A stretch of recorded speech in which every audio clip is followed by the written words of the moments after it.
السلام عليكم ورحمة الله وبركاته. الحمد لله وحده والصلاة والسلام على من لا نبي بعده أما بعد. সুপ্রিয় দর্শক শ্রোতা, কাছের ও দূরের দেশ ও প্রবাস যে যেখান থেকে আমাদের আজকের এই গুরুত্বপূর্ণ লাইভ অনুষ্ঠানটি প্লে করেছেন, আপনাদের সকলকে আমরা ফেস দ্য ট্রুথ সত্যের মুখোমুখি এই প্ল্যাটফর্ম পক্ষ থেকে জানাই আন্তরিক মোবারকবাদ এবং শুভেচ্ছা।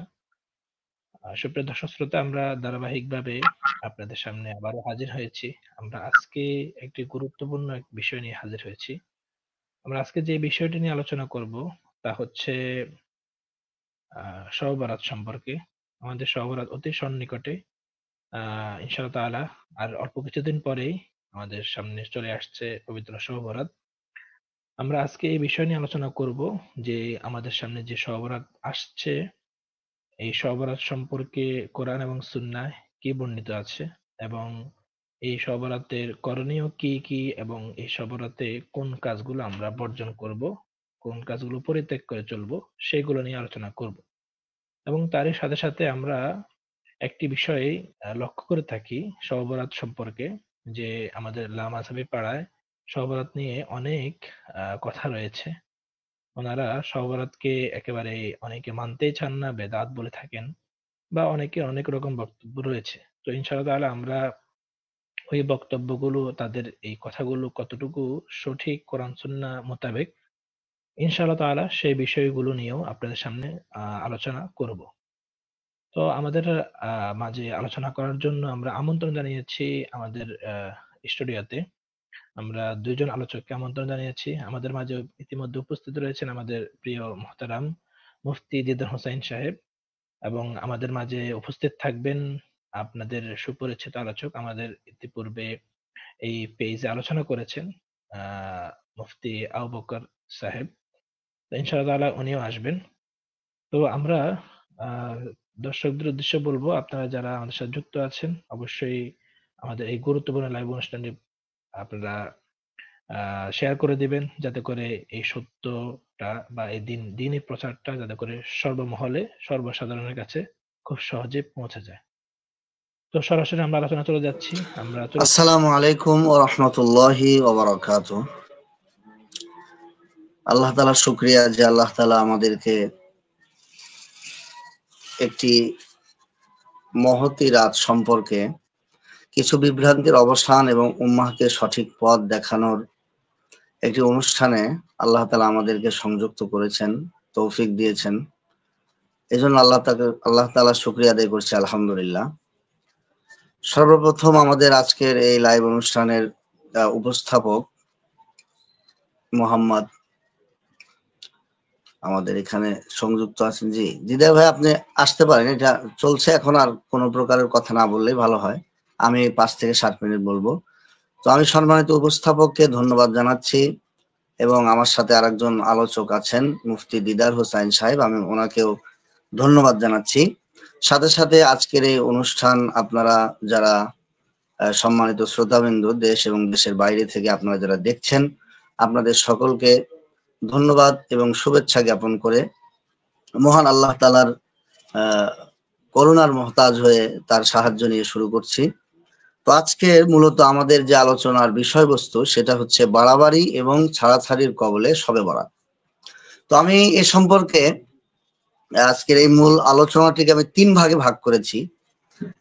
একটা ভাগ হচ্ছে যারা বাড়াবাড়ি করেন তারা আহলুল বিদআ ওয়াস সানিয়া, অর্থাৎ যারা খুব বেশি এর মধ্যে অতিরঞ্জিত কিছু এমন কিছু করে ফেলেন যেটা আসলে ইসলামের সাথে যায় না, বা কোরআন সুন্নাহর আলোকে যে জিনিসটা প্রতিষ্ঠিত না, যাকে আমরা সাধারণত বেদাত বলি। তো বেদাতীরা এই শবে বরাত সম্পর্কে খুবই বাড়াবাড়ি করেন। তারা প্রমাণিত নয়, শরীয়ত সিদ্ধ নয় এমন অনেক বিষয়গুলি এর মধ্যে অনুপ্রবেশ ঘটাবার চেষ্টা করেন, এবং এটা বাংলাদেশ সহ বিশ্বের বিভিন্ন দেশে, পাকিস্তান এবং আপনার এদিকে তুর্কিস্তান সহ ভারত সহ হিন্দুস্তানের অনেক দেশে এটা খুব বেশি প্রচলিত আছে, বেশ কিছু কাজ। আর আরেকটি গ্রুপ হচ্ছে যারা খুবই ছাড়াছাড়ি করেন, যাদেরকে আমরা মুকাল্লিদ বা আহলে হাদিস বলি। এই মুকাল্লিদরা শবে বরাত বা লাইলাতুন নিসফি মিন শাবান এর অস্তিত্বকে তারা স্বীকার করতে চান না, এবং যে হাদিসগুলি লাইলাতুন নিসফি মিন শাবানের সপক্ষে আছে তাদেরকে সেই হাদিসগুলিকে তারা তানকিদ করার চেষ্টা করেন এবং সেগুলো নির্ভরযোগ্য নয়, আমলযোগ্য নয় বলে প্রমাণ করার চেষ্টা করেন। এই হচ্ছে দ্বিতীয় গ্রুপ। আর তৃতীয় আরেকটি গ্রুপ আছে যারা বাড়াবাড়িকেও তারা সমর্থন করে না এবং ছাড়াছাড়িকেও সমর্থন করে না, অর্থাৎ শবে বরাত প্রমাণিত হিসেবে তারা বিশ্বাস করে হাদিসের আলোকে, এবং এর মধ্যে বেদাতীদের দ্বারা অনুপ্রবেশ ঘটানো যে আমলগুলি আছে সতর্ক করে এবং তারা নিজেরাও এর সাথে জড়াবার কোনো প্রকারের তারা সীমা লঙ্ঘন তারা করেন না। তো আসলে আমরা সর্বপ্রথম দ্বিতীয় যে গ্রুপটি আছে তাদের নিয়ে আলোচনা করি। দ্বিতীয় যে গ্রুপ আমি বলেছিলাম, আসলে তাদের আলোচনা প্রথমে আসছে এই কারণে যে তারা নিজেদেরকে আহলে হাদিস বা হাদিসের অনুসারী দাবি করা সত্ত্বেও অনেকগুলি হাদিসের মধ্যে এই বিষয়টি প্রমাণিত থাকা সত্ত্বেও তারা এই বিষয়টার অস্তিত্ব স্বীকার করতে চান না, যাদেরকে আমরা আহলে হাদিস বলি। তো আহলে হাদিসের অনেক শাইখের মন্তব্য হলো এটা যে শবে বরাত নামে কোনো কিছু শরীয়তের মধ্যে নেই। তারা এই বিষয়টা প্রমাণ করতে সর্বপ্রথম যে শাব্দিক চাতুরতার সুযোগ নেন সেটা হলো তারা বলে যে শবে বরাত কোরআনের কোন জায়গায় আছে, শবে বরাত হাদিসের কোন জায়গায় আছে, অর্থাৎ শবে বরাত শব্দটা কোরআনেও নেই, হাদিসেও নেই। তারা বিভিন্ন বক্তব্যে, বিভিন্ন সভা সমাবেশে, সেমিনার, সিম্পোজিয়ামে তারা এই বিষয়টা চ্যালেঞ্জ ছুড়ে দেন যে শবে বরাত কেউ প্রমাণ করতে পারবে না, শবে বরাত কেউ হাদিস এবং কোরআন থেকে প্রমাণ করতে পারবে না, এই শব্দগুলি কোথায় আছে। এটা তাদের এক নম্বর পয়েন্ট। এটা এই বিষয়টা আসলে একটা ধোঁকাবাজির মতো, কারণ তারা হয়তো নিজেরা অনেকে জানে অথবা অনেকে জানেও না। সব এটা একটি ফার্সি শব্দ যার অর্থ হচ্ছে রাত্রি, আর বারাআত এটি আরবি শব্দ যার অর্থ হচ্ছে মুক্তি। তো এই আরবি এবং ফার্সি এই দুটি শব্দ মিলে আমাদের উপমহাদেশে একটি আপনাদের একটা প্রচলন হয়ে গিয়েছে, সেটা হলো যে ভাগ্যের রাত্রি, অর্থাৎ যেই রাত্রিতে ভাগ্য লিখন হয় অথবা যেই রাত্রিতে মানুষকে মুক্তি দেওয়া হয়, যেই মানুষকে যেই রাত্রে, আসলে ভাগ্যের রাত নয়, যেই বরাত শব্দের অর্থ মুক্তি, যেই রাতে অনেকগুলা মানুষকে মুক্তি দেওয়া হয়, তাদের গুনাহকে মাফ করে দেওয়া হয়, পাপ থেকে মুক্তি দেওয়া হয়। আর এই বিষয়টার মফহুম হাদিসের মধ্যে আছে, যদিও লফজ না থাকে। যেমন নামাজ শব্দটা কোরআন শরীফের মধ্যে নাই, সালাত শব্দটা আছে, কিন্তু কেউ যদি বলে যে নামাজ নাই, তাহলে কিন্তু বিষয়টা হাস্যকর হবে, কারণ নামাজ বলতে আমরা সেই জিনিসকেই বুঝি, কোরআনে সালাত বলতে আমরা যেটা বুঝি। বিষয়টা হচ্ছে এরকম যে এর অর্থটা আছে, মূল ভিত্তিটা আছে, কিন্তু শব্দটা এরিয়ার কারণে বা দেশের কারণে চেঞ্জ হয়ে গিয়েছে। এখানে শব্দটা মূল না, মূল হলো জিনিসের অস্তিত্ব। হযরত আলী রাদিয়াল্লাহু তাআলা আনহু থেকে বর্ণিত আছে যে রাসূল করিম সাল্লাল্লাহু আলাইহি ওয়াসাল্লাম বলেন যে ইদা কানাত লাইলাতুন নিসফি মিন শাবান ফাকুমু লাইলাহা ওয়া সুমু ইয়াওমাহা। হযরত আলী রাদিয়াল্লাহু তাআলা আনহু বলেন যে রাসূল করিম সাল্লাল্লাহু আলাইহি ওয়াসাল্লাম বলেছেন যে যখন শাবানের অর্ধেক রাত্রি আসে, অর্থাৎ 14 তারিখের দিবাগত রাত আসে, তখন তোমরা রাতের বেলা দাঁড়াও, অর্থাৎ নামাজ পড়ো, নফল নামাজ পড়ো, এবং দিনের বেলা তোমরা রোজা রাখো। কেননা ইন্নাল্লাহ তাআলা ইয়ানজিলু ইলা সামাইদ দুনিয়া, আল্লাহ তাআলা যখন ইলা গুরুবিশ শামস, যখন সূর্য উদিত হয়, সূর্য যখন অস্ত যায়, সন্ধ্যা নামে, তখন আল্লাহ তাআলা নিম্নাকাশে আল্লাহ তাআলা নেমে আসেন। তো এরপরে আল্লাহ তাআলা ডাকতে থাকেন যে আলামিন মুস্তাগফিরিন ফাআগফির লাহু, তোমরা কেউ কি আসো অপরাধী, আমি তাকে ক্ষমা করে দেব। তো এই যে এখানে আল্লাহ তাআলা বলেন কেউ কি আসো অপরাধী, আমি তাকে ক্ষমা করব, তো এই ক্ষমাটাই হচ্ছে গুনাহ থেকে মুক্তি দেওয়া। তো যেহেতু আল্লাহ তাআলা ক্ষমা করেন, গুনাহ থেকে মুক্তি দিয়ে দেন, আর এটা ঘটে রাতের বেলা, এই জন্য ওলামায়ে কেরাম এটাকে শবে বরাত বলেন। তো আসলে যাদের জ্ঞানহীন, যারা আসলে হাদিস কোরআন পড়ে না, বা যারা আসলে হাদিস কোরআন পড়লেও বুঝতে চেষ্টা করে না, তারা আসলে শবে বরাত শব্দটা ভুল বলেন। আমি হাদিস থেকে এর প্রমাণ দিলাম যে শবে বরাত এর মফহুমটাও হাদিস থেকে নেওয়া হয়েছে, এটা এমনি এমনি আন্দাজে বলা হয়নি। সুতরাং এক্ষেত্রে কেউ যদি বলে যে শবে বরাত হাদিসের মধ্যে নেই, তাহলে এটা তার এলমি খেয়ানত বা এলমি এলেমের স্বল্পতার একটা পরিচয় বহন করবে। দ্বিতীয় নম্বর কথা হচ্ছে, তারা এ সংক্রান্ত হাদিসগুলোকে তারা জয়ীফ প্রমাণ করার চেষ্টা করেন, বা অনেক ক্ষেত্রে তারা এগুলোকে আমলযোগ্য নয় এটা প্রমাণ করার চেষ্টা করেন। তো এ সংক্রান্ত দুটি হাদিস আমি আপনাদের সামনে পেশ করব যেহেতু সময় স্বল্প। এরপরে আমি মুহাক্কিকিনদের একটি তথ্যবহুল একটি বিশ্লেষণ আপনাদের মাঝে উপস্থাপন করার চেষ্টা করব। প্রথমেই আমি একটি জয়ীফ হাদিস আপনাদের সামনে উপস্থাপন করছি। আসলে হাদিসটি জয়ীফ নয়, হাদিসের বর্ণনা সূত্রটি জয়ীফ। হাদিসটি আছে মুসনাদে আহমদে। মুসনাদে আহমদের মধ্যে এই হাদিসটা বর্ণনা করা আছে। হযরত আব্দুল্লাহ ইবনে ওমর রাদিয়াল্লাহু তাআলা আনহু আন আব্দুল্লাহ ইবনে ওমর রাদিয়াল্লাহু তাআলা আনহু قال হযরত আব্দুল্লাহ ইবনে ওমর রাদিয়াল্লাহু তাআলা আনহু বলেন যে ক্বালা রাসূলুল্লাহ সাল্লাল্লাহু আলাইহি ওয়াসাল্লাম, রাসূল করিম সাল্লাল্লাহু আলাইহি ওয়াসাল্লাম বলেন যে যখন আপনার শাবানের যখন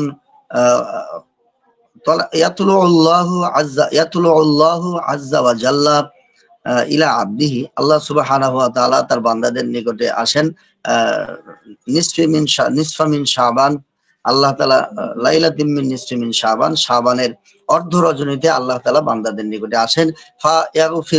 ফায়াগফিরু লাহু, এবং তাদেরকে আল্লাহ তাআলা ক্ষমা করে দেন। আর হাদিসের মধ্যে আছে ফায়াগফিরু জামিআ খালকিহি, আল্লাহ তাআলা সব বান্দাদেরকে মাফ করে দেন ইল্লা লিমুশরিকিন আও মুসাহিনিন, কিন্তু যারা আল্লাহ তাআলার সাথে শিরক করে অথবা যারা হিংসা বিদ্বেষ অন্তরে রাখে তাদেরকে আল্লাহ তাআলা মাফ করেন না। এই হাদিসের মধ্যে ইবনে লাহিয়া একজন রাবী আছেন, বাকি সব রাবী নির্ভরযোগ্য। ইবনে লাহিয়া নামক একজন রাবী আছেন, তিনি কিছুটা দুর্বল। তো এই একজন রাবী দুর্বল, এই সম্পর্কে দুইজনের মতামত আছে। একজন হচ্ছেন আহলে হাদিসদের নিকট স্বীকৃত বিখ্যাত শায়েখ, যাকে আমরা শায়েখ আলবানী বলি।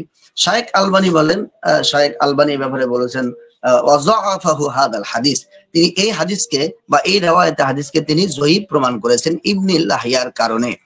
কিন্তু এই ব্যাপারে আরেকজন মুহাক্কিক আছেন, সেটা তার নাম হচ্ছে শায়েখ আরনাউদ, তাহকিক আরনাউদ মুহাক্কিক, উনি বলছেন যে আসলে এই হাদিসটার একটা বর্ণনা সূত্র জয়ীফ হলেও যে এই হাদিসটা সহিহুন বিশাওয়াহিদিহি, তার অনেকগুলি সাক্ষ্য প্রমাণ থাকার কারণে এই হাদিসটাকে আমরা সহিহ ধরে নিতে পারি।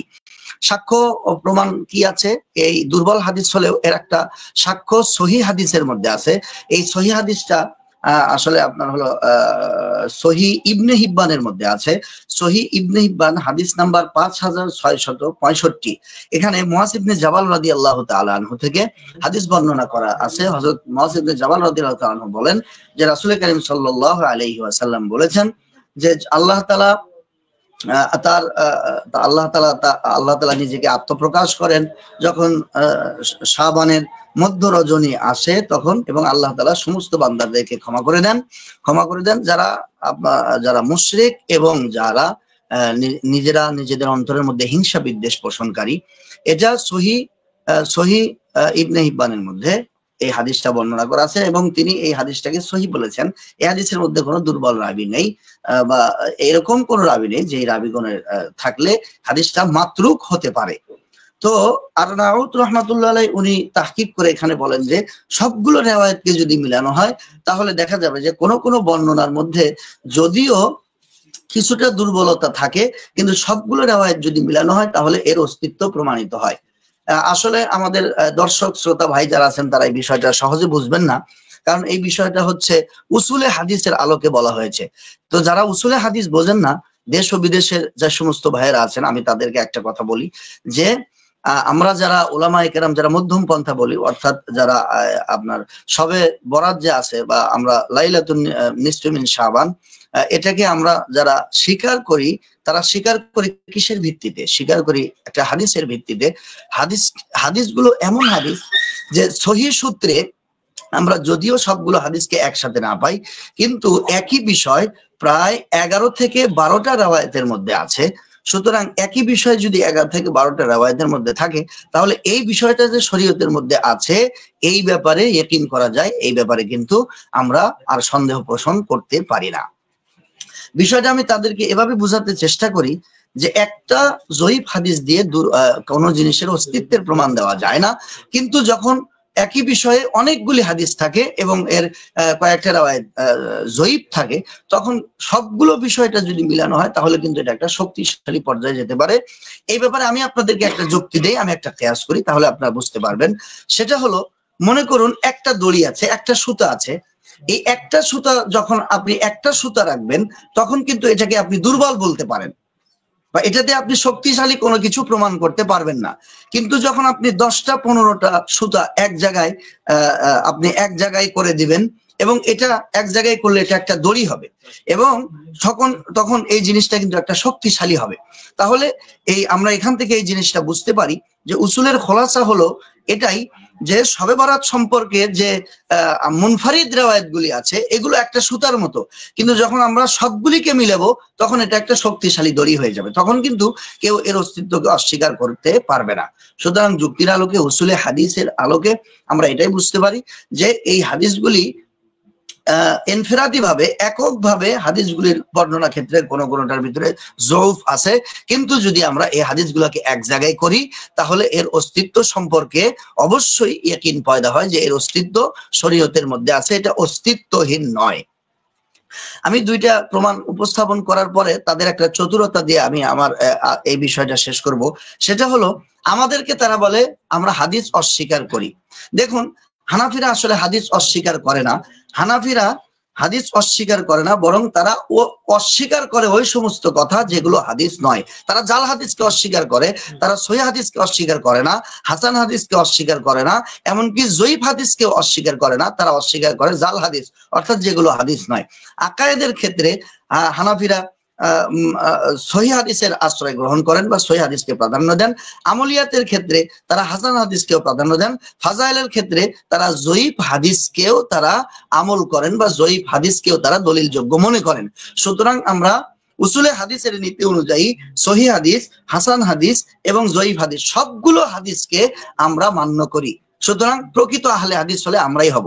আর তারা সহিহ হাদিসকে মানার কথা বলে আর বাদ বাকি সমস্ত আকসামে খবরকে, আকসামে হাদিসকে তারা অস্বীকার করে, যেটা আমরা শবে বরাত সম্পর্কে তাহকিকের সাথে আমি এখানে উপস্থাপন করার চেষ্টা করেছি।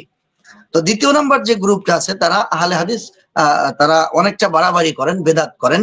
বেদাতের কয়েকটা প্রকার আছে, যেমন ওই দিন কোন রুসুম রেওয়াজকে প্রাধান্য দেওয়া। রুসুম রেওয়াজ বলতে আমরা আতশবাজি বুঝাই, রুসুম রেওয়াজ বলতে আমরা হালুয়া রুটি বুঝাই, রুসুম রেওয়াজ বলতে আমরা অনেকগুলি মানুষ একসাথে হয়ে কোন ইনফিরাদি আমলকে ইজতিমাই আমলে রূপ দেওয়া, যেমন কবরস্থানে গিয়ে কবর জিয়ারত করা সবগুলো মানুষ মিলে। তো এই যে জিনিসগুলি আছে, এই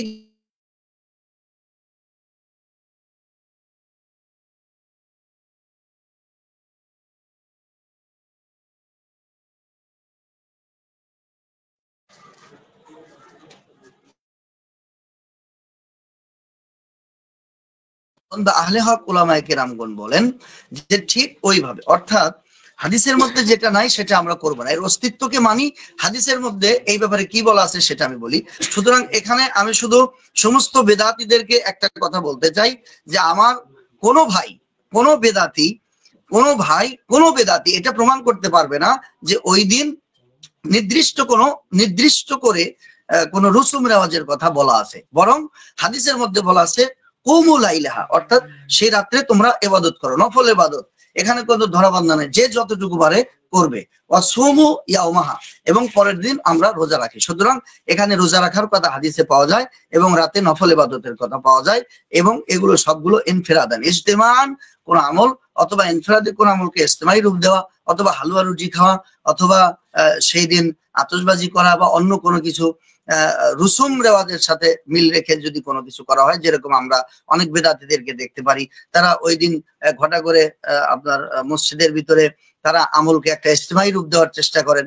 আসলে কেউ যদি, এখানে তাহকিকি কথা হলো, কেউ যদি শবে বরাতে কোনো ডাকাডাকি ছাড়াই এর গুরুত্ব বুঝে কেউ যদি এমনিতে মসজিদে জমা হয়ে যায়, তাহলে বিষয়টা কিন্তু কোনো বাড়াবাড়ির পর্যায়ে থাকে না। কিন্তু সেই দিন যদি কোনো অনুষ্ঠান করতে হবে বা সেই দিনকে বেশি গুরুত্ব দিয়ে যদি কেউ যদি মসজিদে এসে ইবাদত করাকে লাজেম মনে করে, তাহলে কিন্তু এই বিষয়টা ঠিক হবে না। এজন্য ওই দিন আমরা কি করব? ওই দিন আমরা হাদিসে যা বর্ণনা করা আছে সেটাই করব। সেটা হলো আমরা ওই দিন দাঁড়িয়ে দাঁড়িয়ে নামাজ পড়বো, বসে নামাজ পড়বো, কোরআন তেলাওয়াত করবো, নফল ইবাদত করবো, ইজতিমাই নয়, ইনফিরাদি ভাবে। তবে অনেক মানুষ যদি ইনফিরাদি আমলের নির্দেশে একা একা আমল করার উদ্দেশ্যে কেউ যদি মসজিদে জড়ো হন আর সবাই মিলে যদি আচানক বা হঠাৎ করে যদি এক জায়গায় হয়ে যান, এটাতে তেমন কোনো সমস্যা নাই। সুতরাং এখানে দুইটা গ্রুপ, এক গ্রুপ হাদিসের মধ্যে থাকা সত্ত্বেও তারা কোনোভাবে খুদ বের করে অস্বীকার করার চেষ্টা করেন, এটা হাদিসকে অস্বীকার করার নামান্তর। সুতরাং উম্মাহকে এই আহলে হাদিস ফেরকার এই চাতুরতা থেকে বাঁচতে হবে। আর দ্বিতীয় নম্বর হচ্ছে আরেকটা গ্রুপ আছেন বেদাতি, যারা এমন কিছু কাজ করেন যে কাজগুলো আসলে শবে বরাতের নামে হাদিসের মধ্যে কথা উল্লেখ হয় নাই।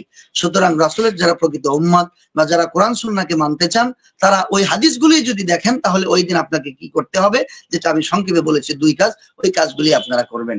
তো আল্লাহ তাআলা আমাদেরকে বোঝার মতন তৌফিক দান করেন। প্রিয় দেশবাসীর কাছে আমি এটাই অনুরোধ করব যে আপনারা কোনো পীরের কথা না শুনে, কোনো শায়েখের কথা না শুনে, আপনারা অধিকাংশ উলামায়ে কেরাম কোন দিকে বা আপনারা তাহকিকি কথা কোন দিকে, আপনারা নিজেরাও এই বিষয়টা একটু কমন সেন্স লাগিয়ে যদি আপনারা দেখার চেষ্টা করেন যে হাদিসে নবী কি বলেছেন, তো আমরা তো রাসূলের কথা ফলো করব। যদি আমরা রাসূল আমাদেরকে যে 2টা আমল নির্দেশ দিয়েছেন ওই 2টা আমল আমরা পাবো, সুতরাং আমরা ওখান থেকে আমল করার চেষ্টা করব।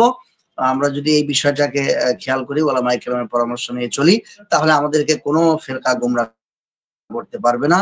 আমি উম্মাহকে বা আমাদের সাধারণ মুসলমান ভাইদেরকে এই বিষয়গুলি খেয়াল করে শবে বরাত পালন করার জন্য আমি জোর তাকিদ জানাচ্ছি এবং তাদেরকে আহ্বান করছি, আসুন আমরা বাড়াবাড়ি এবং ছাড়াছাড়ির কবল থেকে আমরা নিজেরা বের হয়ে শবে বরাতকে হাদিসের আলোকে উলামায়ে কেরামের তারিফ এবং ব্যাখ্যা অনুযায়ী, তাফসীর অনুযায়ী মানার চেষ্টা করি। আল্লাহ তাআলা আমাদের সকলকে বোঝার তৌফিক দান করেন। জি, সুপ্রিয় দর্শক শ্রোতা, আমাদের আলোচনা চলছে, আমাদের আজকের লাইভ চলছে বাড়াবাড়ি ও ছাড়াছাড়ির কবলে শবে বরাত। তো ইতিমধ্যে আমাদের সামনে আলোচনা করেছেন আমাদের প্রিয় মুহতারাম মুফতি আবু বকর সাহেব। তো আমরা এখন চলে যাব, আমাদের আরেকজন আলোচক রয়েছেন, আমাদের মাঝে উপস্থিত রয়েছেন মুফতি ইজাদুল হোসেন সাহেব। ইনশাআল্লাহ আমরা ওনার কাছেও চলে যাব এবং অনেক দর্শক কমেন্ট করেছেন, অনেক কিছু জানতে চেয়েছেন। ইনশাআল্লাহ আমরা লাইভের শেষ সময়ে এসে আমরা ওনাদের কমেন্ট গুলো পড়বো এবং কমেন্ট গুলো যথাযথ উত্তর দেওয়ার চেষ্টা করবো ইনশাআল্লাহ তাআলা। তো সুপ্রিয় দর্শক শ্রোতা, আমরা এখন চলে যাচ্ছি আমাদের প্রিয় মুহতারাম মুফতি ইজাদুল হোসেন সাহেবের কাছে। নাহমাদুহু ওয়া নুসাল্লি আলা রাসূলিহিল কারীম, আম্মা বা'দ।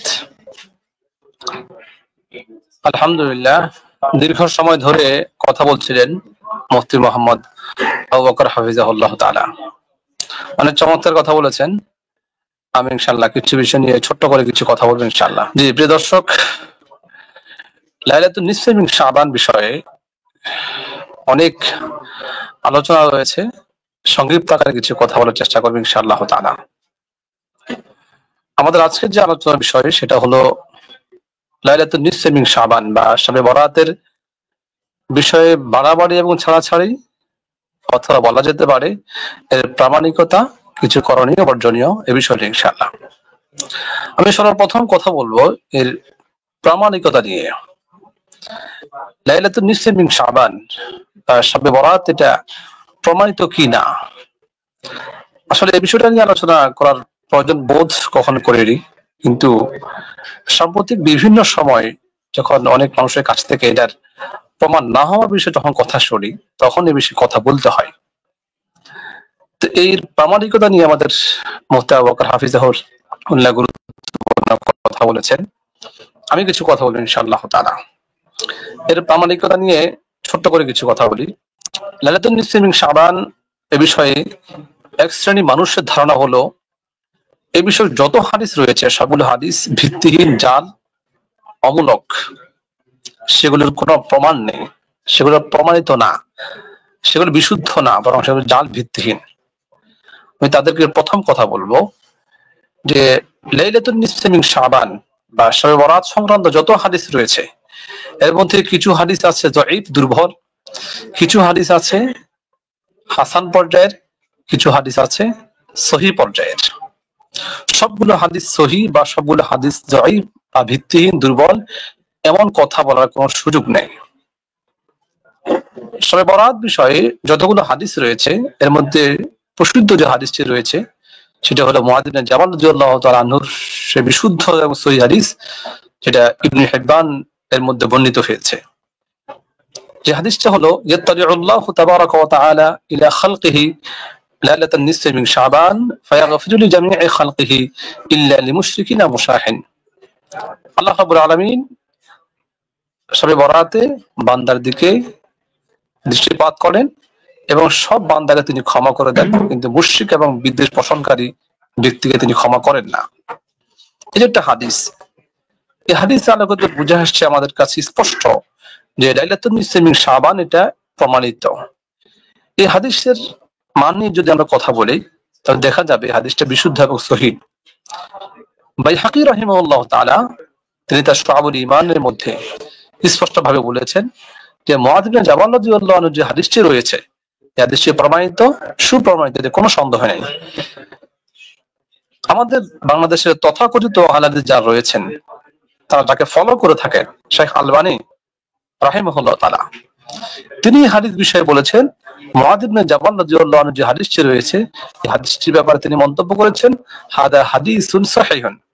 তিনি তার সিলসিলাতুল হাদিস সহিহা ও দাঈফার মধ্যে তিনি স্পষ্টভাবে বলেছেন, সেখানে 1144 নম্বর হাদিস সিলসিলাতুল হাদিস সহিহা মধ্যে স্পষ্টভাবে বর্ণিত হয়েছে।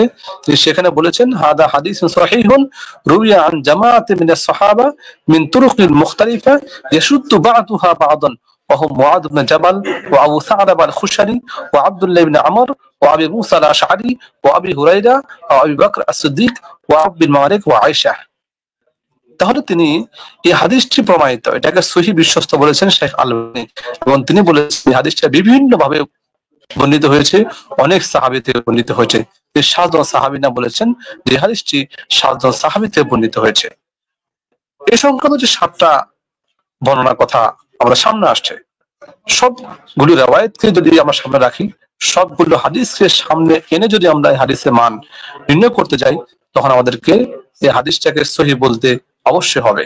এজন্য তো বাইহাকী রাহিমাহুল্লাহ তাআলা মন্তব্য করেছেন হাদিসটি বিশুদ্ধ, এবং স্বয়ং আলবানী রাহিমাহুল্লাহ নিজে বলেছেন হাদিসটা সহিহ, হাদিসটা বিশুদ্ধ। এই সংক্রান্ত বাইহাকী রাহিমাহুল্লাহ তাআলা তার কিতাবের মধ্যে শুআবুল ঈমানের মধ্যে 3 নম্বর খণ্ডে 382 নম্বর একটা হাদিস বর্ণিত হয়েছে। তিনি সেখানে চমৎকার একটা হাদিস নিয়ে আসছেন আলী ইবনে হারিস থেকে, একটা দীর্ঘ হাদিস। সে হাদিসের সর্বশেষ যে অংশটা আমি সেটা বলছি। তিনি সেখানে রাসূল করিম সাল্লাল্লাহু আলাইহি সাল্লাম বলেছেন হাদিহি লাইলাতুন নিসফি মিন শাবান ইন্নাল্লাহ আযজা ওয়া জাল ইয়াত্তালিউ আলা ইবাদিহি ফি লাইলাতিন নিসফি মিন শাবান ফায়াগফিরু লিল মুস্তাগফিরিন ওয়া ইয়ারহামুল মুস্তারহিমিন ওয়া ইউআখিরু আহলাল হিকদি কামা হুম। রাসূল করিম সাল্লাল্লাহু আলাইহি সাল্লাম বলেছেন যে লাইলাতুন নিসফি মিন শাবান এটা হচ্ছে 15 শাবান হচ্ছে লাইলাতুন নিসফি মিন শাবান।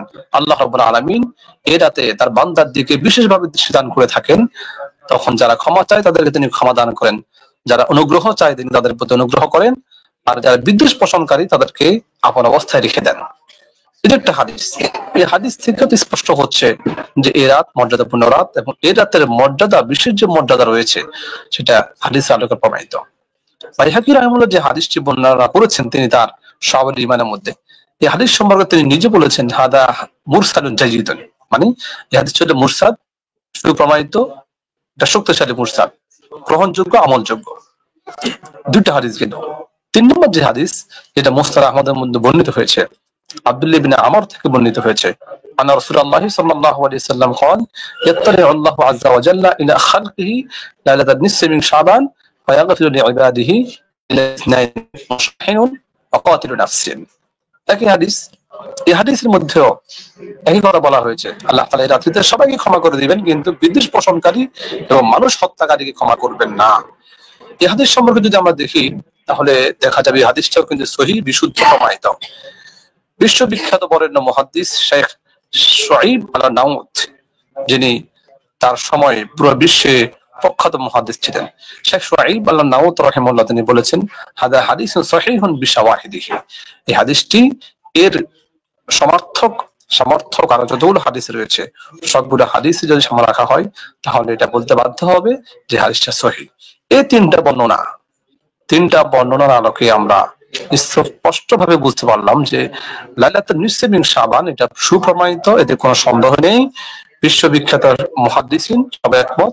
এই লাইলাতুন নিসফি মিন শাবান বিষয়ে অনেকগুলো রিওয়ায়াত রয়েছে, এর মধ্যে 3টা হাদিস, 3টা রিওয়ায়াত সুপ্রমাণিত, বিশুদ্ধ, এতে কোনো সন্দেহ নেই। হাদিসের আলোকে লাইলাতুন নিসফি মিন শাবানের যে প্রামাণিকতা সেটা আপনাদের সামনে স্পষ্ট করলাম, যে 3টা হাদিস, এই হাদিসগুলোর আলোকে লাইলাতুন নিসফি মিন শাবান যে প্রমাণিত এটি স্পষ্ট আমাদের সামনে।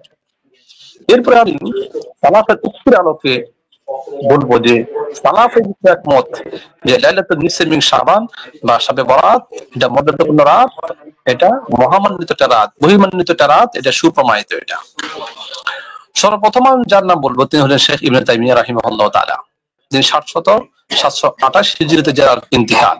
শেখ ইবনে তাইমিয়া রাহিমাহুল্লাহ তাআলা তিনাকে আমরা সবাই চিনি, সবাই জানি। তিনি তার যুগের শ্রেষ্ঠ মুহাদ্দিস এবং ফকিহ ছিলেন।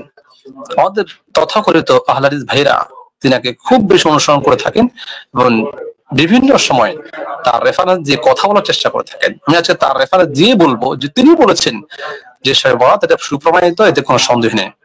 শেখ ইবনে তাইমিয়া রাহিমাহুল্লাহ একটা প্রসিদ্ধ বিখ্যাত কিতাব আছে, সিরাতুল মুস্তাকিম।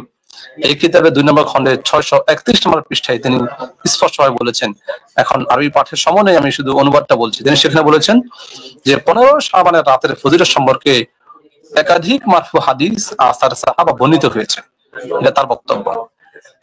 এবং তিনি বলেছেন এগুলোর দ্বারা এই রাতের ফজিলত এবং মর্যাদা প্রমাণিত হয়। সালাফে সালেহিনের কেউ কেউ এই রাতের নফল নামাজের ব্যাপারে যত্নবান হতেন। আর শাবানের রোজার ব্যাপারে তো সহিহ হাদিস সমূহ রয়েছে। কোন কোন আলেম, এটা তিনি বলছেন, ইবনে তাইমিয়া বলছেন, কোন আলেম যদিও এই রাতের ফজিলত অস্বীকার করেন, কিন্তু হাম্বলি এবং গায়রে হাম্বলি অধিকাংশ আলেমই এই রাতের ফজিলতের কথা স্বীকার করে নিয়েছেন। তাহলে ইবনে তাইমিয়া রাহিমাহুল্লাহর এই বক্তব্য থেকে স্পষ্ট হয়, তিনি বলছেন যে এই রাতের বিশেষ ফজিলত রয়েছে, বিশেষ গুরুত্ব রয়েছে। দ্বিতীয় নম্বর আমি যে ব্যক্তির নাম বলবো, তিনি একজন বিখ্যাত ব্যক্তি, ইমাম জাইনুদ্দিন ইবনে হাজার রাহিমাহুল্লাহ তাআলা, ইবনে রজব হাম্বলি রাহিমাহুল্লাহ তাআলা। জাইনুদ্দিন ইবনে রজব হাম্বলি রাহিমাহুল্লাহ একটা বিখ্যাত কিতাব আছে, লাতাইফুল মাআরিফ ফিমা লিমাওয়াসিমিল ওয়াযাইফ। এই নামে একটা কিতাব আছে। সেই কিতাবে তিনি দ্ব্যর্থহীন ভাষায় চমৎকার ভাবে তিনি সেখানে বলেছেন যে এই রাতের কি ফজিলত। তিনি বলেছেন একজন মুমিন বান্দার উচিত এই রাতে জিকির, দোয়া পরিপূর্ণভাবে, দোয়া এবং জিকির আজকার জন্য এই রাতে একজন মুমিন বান্দা সে পরিপূর্ণভাবে সে ফ্রি হয়ে যাবে।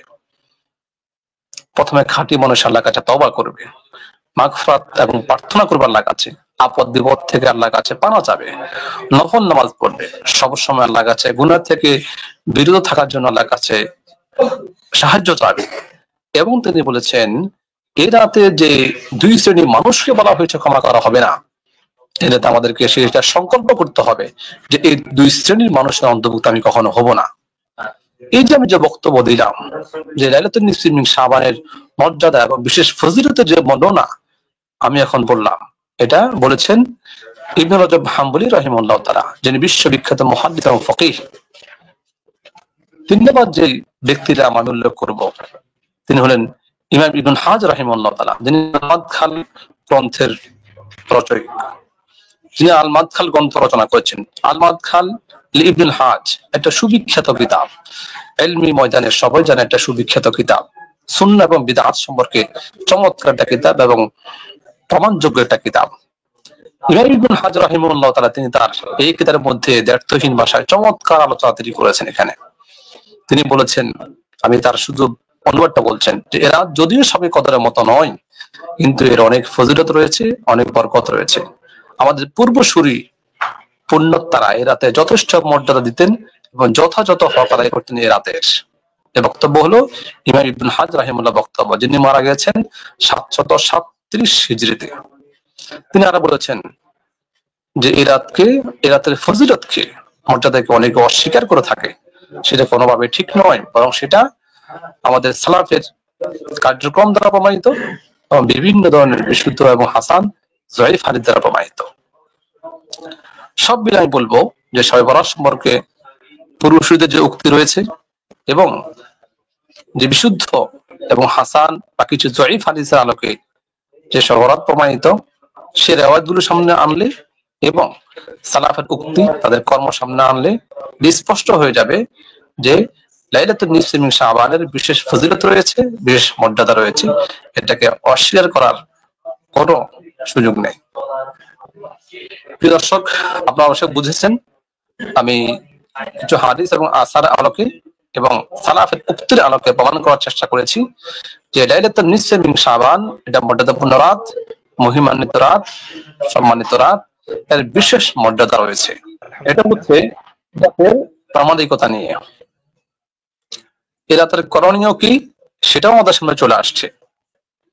যেমন আমাদের এর পূর্বে মুফতি আবু বকর হাফিজাহুল্লাহ বলেছেন, এ রাতের ইবাদতের কথা তিনি বলেছেন।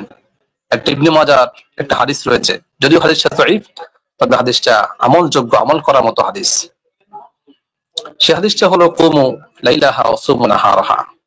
ইবনে মাজাহ সে হাদিসের মধ্যে বলা হয়েছে যে তোমরা এই রাতে ইবাদত করো, ওয়া সুমু নাহারাহা, এবং দিনে তোমরা রোজা রাখো। এই হাদিসটা যদিও দুর্বল, দাঈফ, কিন্তু এই হাদিসটা আমল করা যেতে পারে। কারণ এই হাদিসটা দাঈফ হলেও এর এই রাত্রি যে একটা সম্মানিত রাত, মর্যাদাপূর্ণ রাত, এটা তো বিভিন্ন প্রমাণিত। সে দৃষ্টিকোণ থেকে বলা যায় যে হাদিসের মর্মটা ঠিক আছে, যে কুমু লাইলাহা, রাত্রে ইবাদত করা যেতে পারে, বিশেষ ইবাদত করার কথা সালাফ থেকে বর্ণিত হয়েছে, যেটা আমি দেখিয়েছি। আর দিনে রোজা রাখা যেতে পারে। দিনের রোজা রাখার বিষয়টা যদিও এটা সুন্নত না, এটাকে কেউ সুন্নত মনে করে থাকেন, তবে এক্ষেত্রে বিশ্বস্ত মত, বিশুদ্ধ মত হলো এই দিনে রোজা রাখা সুন্নত না, বরং মুস্তাহাব। যাতে সম্ভব হয় আমরা এই দিনে রোজা রাখতে পারি আর রাত্রিতে ইবাদত করতে পারি। এটা হলো করণীয় এর বিষয়।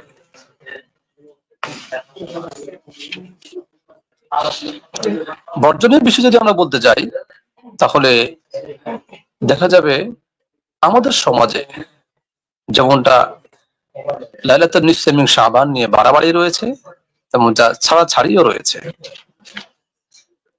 এই দিনের সাথে সম্পৃক্ত এমন কিছু কাজ আমরা করি যেগুলো বাস্তবে বিশুদ্ধ হাদিস দ্বারা প্রমাণিত নয়, বিশুদ্ধ প্রমাণ যেগুলো পেছনে নেই, এমন কিছু আমল আমরা করে থাকি যেগুলো বানোয়াট, অমূলক, মিথ্যা, জাল, যেগুলোর কোনো প্রমাণ বিশুদ্ধ হাদিস এবং আসারে সাহাবা, আসারে তাবিঈন সহ খায়রুল কুরুনের কোন যুগে ছিল না, এখনো নেই। সে আমলগুলো থেকে আমি কয়েকটা আমলের কথা বলতে পারি। এক নম্বর হলো এই রাত্রিতে গোসল করার একটা আমল আমাদের সমাজে প্রচলন রয়েছে। কোন কোন ব্যক্তি থেকে শোনা যায় এই রাতে যদি কেউ গোসল করে তাহলে এর বিশেষ সওয়াব রয়েছে। কেউ কেউ বলে থাকেন এ রাতে যারা গোসল করবে তাদের প্রত্যেকটা পানির ফোঁটায় গুনাহ ক্ষমা হবে। কোন কোন ভাইয়ের কাছ থেকে এটাও শোনা যায় যদি কোনো ব্যক্তি রাত্রিতে গোসল করে তাহলে তার শরীর থেকে, কাপড় থেকে যে পানি পড়বে তার প্রত্যেক ফোঁটার বিনিময়ে 70টা গুনাহ ক্ষমা করে দেওয়া হবে।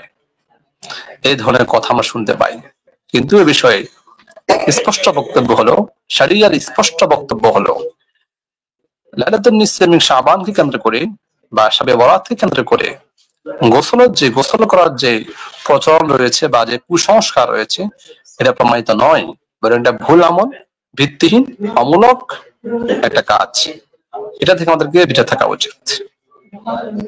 দ্বিতীয় যে ভুল আমল আমরা দেখতে পাই সেটা হলো কবর জিয়ারতের একটা রীতি নীতি প্রচলন রয়েছে আমাদের সমাজে। অনেক মসজিদে দেখা যায় এই রাত্রিতে মানুষ বিশেষভাবে কবর জিয়ারত করতে যায়। যে ইসলামের শরিয়া এই রাত্রে বিশেষভাবে কবর জিয়ারত সম্পর্কে আমাদেরকে কি বলে আমরা সেটা জানবো ইনশাআল্লাহ। এই রাত্রে, শবে বরাতের রাত্রে বা লাইলাতুন নিসফ মিন শাবানের মধ্যে কবর জিয়ারতের বিশেষ কোনো ফজিলত নেই। প্রথম কথা তো হলো যারা নারী মা বোনরা রয়েছেন তাদের জন্য তো বিভিন্ন কারণে শরিয়ার পূর্ব দিক নির্দেশনা আছে স্বাভাবিকভাবে, নারীরা কবর জিয়ারতে যাবে না, কারণ কবর জিয়ারতে যাওয়ার কারণে অনেক সমস্যা আছে, পর্দাহীনতাও আছে, সেখানে নিজেরা সেখানে গিয়ে অস্থির হয়ে যাওয়া, সেখানে কান্নাকাটি শুরু করে দেওয়া, বা বিভিন্ন কারণে নারীদের জন্য স্বাভাবিকভাবে কবর জিয়ারতের বাধার কথা শরিয়াতে রয়েছে। এখন পুরুষ করতে পারবে কিনা? হ্যাঁ, পুরুষের জন্য এ রাতে কবর জিয়ারত করার বিষয়ে সুযোগ আছে, তবে সেটার বিশেষ কোনো ফজিলত নেই, বিশেষ কোনো মর্যাদাও নেই, এবং এ রাত্রে যে কবর জিয়ারত করার বিষয়টা সুন্নাহ না, মুস্তাহাব না, বরং জায়েজ। যদি কেউ চায় সে অন্যান্য রাতের নাই এই রাত্রিতে সে কবর জিয়ারত করতে পারে। হাকিমুল উম্মত আশরাফ আলী থানভী রাহিমাহুল্লাহ তাআলা তিনি শুরুর দিকে এই রাত্রিতে কবর জিয়ারতকে সুন্নাহ বলতেন, মাসনুন বলতেন, কিন্তু পরবর্তীতে তার গবেষণা, সর্বশেষ গবেষণা, এবং তিনি তার যুগের আলেমদের সাথে পরামর্শ করেছেন, মুফতি, মুহাদ্দিস যারা ইলমের অধিকারী ছিলেন, গবেষক যারা ছিলেন তার যুগে, তাদের সাথে আলেমদের সাথে তিনি পরামর্শ করে এই সিদ্ধান্ত উপনীত হয়েছেন যে শবে বরাতে কবর জিয়ারত করা এটা সুন্নাহ নয়, এটা মুস্তাহাব নয়, বরং এটা জায়েজ। এবং তিনি এটাও বলেছেন, বরং উনি বলেছেন আমি কবরস্থানে যাওয়া থেকে পালন করাকে অধিক সতর্কতার বিষয় মনে করে থাকি, সেটা পুরুষ হোক নারী হোক, কারণ মানুষ এটাকে সুন্নাহ মনে করবে, মুস্তাহাব মনে করবে। এর রাতের যদিও বিশেষ ফজিলত রয়েছে, বিশেষ মর্যাদা রয়েছে, কিন্তু সেটার সম্পর্ক কবর জিয়ারতের সাথে নয়। তিনি এই চমৎকার কথা বলেছেন তার বিখ্যাত কিতাব ইমদাদুল ফাতাওয়া। ইমদাদুল ফাতাওয়া কিতাবের 4 নম্বর খণ্ডের 28 নম্বর পৃষ্ঠায় তিনি দ্ব্যর্থহীন ভাষায় বলেছেন এই কথাগুলো, যে রাত্রে কবর জিয়ারতের বিশেষ কোনো সওয়াব নেই, সেটা পুরুষ হোক সেটা নারী হোক, কারোর জন্য নেই। এই রাত্রিতে আমার যে আরো যে কুসংস্কার গুলো আমাদের সমাজে রয়েছে এই রাত্রে কেন্দ্র করে, এর মধ্যে একটা হলো আতশবাজি করা, খেলাধুলা, আতশবাজি, হ্যাঁ, আরো বিভিন্ন ধরনের আনন্দ আমরা উৎসবে রাতে পালন করে থাকি, সেগুলো কোনোটাই প্রমাণিত নয়। শেখ আব্দুল হক মুহাদ্দিস দেহলভী রাহিমাহুল্লাহ তাআলা, যিনি 1052 হিজরিতে যার ইন্তিকাল, আব্দুল হক মুহাদ্দিস দেহলভী রাহিমাহুল্লাহ, তিনি তার বিশ্ববিখ্যাত একটা কিতাব রয়েছে, যে কিতাবটার নাম হলো মা সাবাতা বিসুন্নাহ। মা সাবাতা বিসুন্নাহ তার যে কিতাব, সে কিতাবের 353 নম্বর পৃষ্ঠায় তিনি দ্ব্যর্থহীন ভাষায় তিনি বলেছেন, তিনি সেখানে বলেছেন কি, তিনি বলেছেন এ রাতের নিকৃষ্টতম বেদাত সমূহের মাঝে কিছু বেদাত রয়েছে একেবারে নিকৃষ্ট। যেমন তিনি বলেছেন ঘর বাড়ি দোকানপাটে আলোকসজ্জা করা, খেলাধুলা, আতশবাজির উদ্দেশ্যে সমবেত হওয়া ইত্যাদি। তিনি বলেছেন এগুলো সম্পূর্ণ ভিত্তিহীন, এগুলো সপক্ষে কোনো জাল রেওয়ায়েত নেই, এগুলো সম্পর্কে কোনো সহিহ হাদিস তো দূরের কথা, কোনো জাল ভিত্তিহীন বর্ণনাও নেই। অতএব আমরা এর রাতকে মূল্যায়ন করবো, যে রাতের সাথে সম্পৃক্ত যে সকল অমূলক ভিত্তিহীন জাল কথাবার্তা আমাদের সমাজে রয়েছে, কুসংস্কার রয়েছে, সেগুলো থেকে আমাদেরকে বেরিয়ে আসতে হবে।